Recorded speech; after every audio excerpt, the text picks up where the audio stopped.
Let's begin. Cuirassiers, the heavy boys of the battlefield. Cuirassiers were elite heavy cavalry known for wearing a metal chest plate called a cuirass, which is literally where their name comes from. Under Napoleon Bonaparte, the French cuirassiers became some of the most iconic cavalry in Europe. Tall men, huge horses, steel breastplates, straight heavy swords. Their battlefield role? Basically the 1800s version of a tank. Blitzkrieg through enemy lines using shock tactics. They cooked all the way in Europe until they were cooked by British squares at Waterloo when Marshal Ney charged them several times, leading French cuirassiers.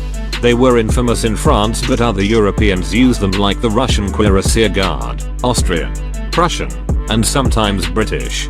However, naming conventions varied. The British didn't typically call theirs cuirassiers. Instead, their heavy shock cavalry were known as heavy dragoons and dragoon guards. Talking about dragoons. Dragoons started as mounted infantry, but by the Napoleonic Wars they suffered from identity crisis and ended up doing cavalry jobs. At first they rode horses for mobility, dismounted to fight, and used firearms, often carbines or muskets. Then they ended up using swords more often and engage in cavalry combat like the cuirassiers we just mentioned. Used by literally all European major powers, most famously Russian and British dragoons. Hussars.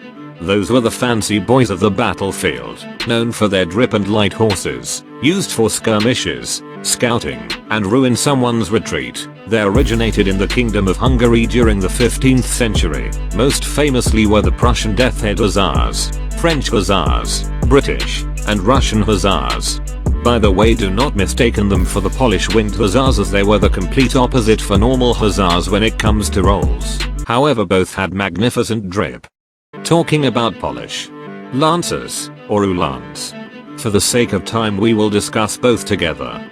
They originated in Poland. I don't understand why the Poles love long spears, but anyways, as I said, they originated in the Polish-Lithuanian Commonwealth. Used famously by Napoleon, then later by all European powers during the late 19th century. Napoleon literally was simping over them as he personally made an imperial cavalry unit out of them. Their job was to make a kebab out of everyone, whether it was infantry or cavalry. Ironically, they were the only cavalry unit to survive up until the Second World War, as they were used by the Polish army for scouting and not for charging enemy tanks, of course. There are other cavalry units like the Mamluks, who were inspired from the Egyptian Mamluks, Carabineers who used carbines as a pistol to shoot while riding horses, and household cavalry. Also, things were not uniform, as roles and names change literally every 5 seconds. However, the ones I mentioned represent 80% of the things that were agreed upon back then. I still don't understand why the Poles love lances.